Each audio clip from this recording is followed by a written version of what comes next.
कहाँ किसी की हिमायत में मारा जाऊँगा। मैं कमशनास मुरव्वत में मारा जाऊँगा।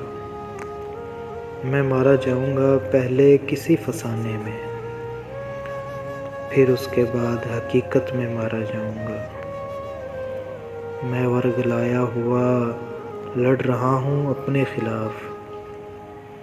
मैं अपने शौक़े शहादत में मारा जाऊँगा। मेरा ये खून मेरे दुश्मनों के सर होगा। मैं दोस्तों की हिरासत में मारा जाऊँगा। मैं चुप रहा तो मुझे मार देगा मेरा ज़मीर। गवाही दी तो अदालत में मारा जाऊँगा। हसस में बाँट रहे हैं मुझे मेरे अहबाब। मैं कारोबार शराकत में मारा जाऊँगा। मुझे बताया हुआ है मेरी छठी हिस्स ने, मैं अपने अहद खिलाफत में मारा जाऊँगा।